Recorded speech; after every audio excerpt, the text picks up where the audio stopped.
Good morning. Today is Friday, November 22nd. I'm Corva Coleman from NPR News, and here are today's top stories. President-elect Donald Trump will nominate former Florida Attorney General Pam Bondi to be U.S. Attorney General. This comes after former Congressman Matt Gaetz withdrew. He had been investigated on sexual misconduct allegations that he denies. Trump has been moving quickly to name people for his incoming administration, but NPR's Tamara Keith reports he's been slow to deal with other aspects of his presidential transition.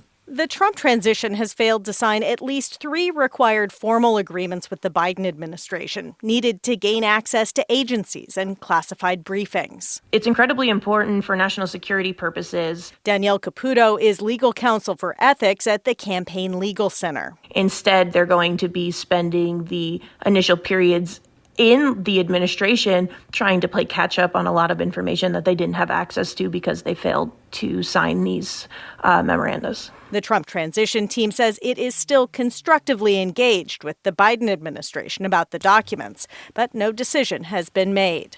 Tamara Keith, NPR News. The UN agency UNICEF says the Israeli military struck schools sheltering displaced people in Gaza 64 times last month. The Israeli military says the schools are being used by Hamas, the group Israel is battling. NPR's Eyad reports. UNICEF in a statement said the attacks on schools in October killed around 130 people, many of them children. Earlier this week, NPR producer Anas Baba went to a school in central Gaza that had just been bombed by an Israeli fighter jet and saw children's body parts strewn in the aftermath.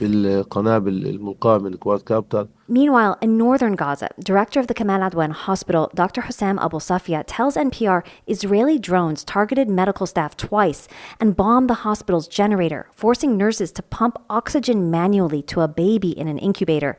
6 people were wounded, including a doctor now in critical condition. Gaza's health ministry says more than 2,000 people have been killed in Israel's assault on the north that began last month. Israel says it's targeting Hamas militants trying to regroup.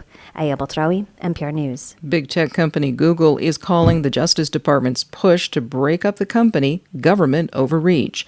NPR's Bobby Allen reports justice lawyers are asking a federal court to force Google to sell its popular web browser, Chrome. After being declared an illegal monopoly earlier this year, the Justice Department is pushing for drastic changes at Google. Among them, sell off the popular Chrome browser to another company. George Hay is a former Justice Department lawyer. Be one of the few divestitures that have occurred in antitrust cases.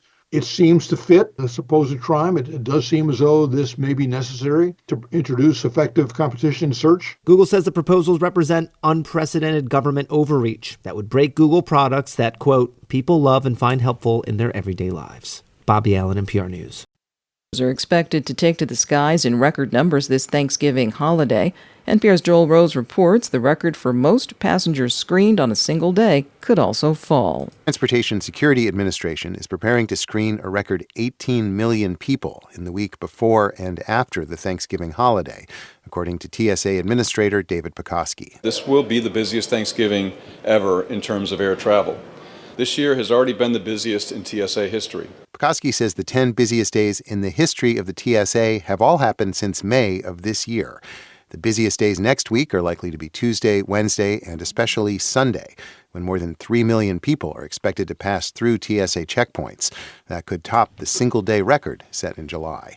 Joel Rose, NPR News, Washington. Meanwhile, the motoring organization AAA says when auto travel is combined with air traffic, nearly 80 million people will travel for the holiday. This is NPR.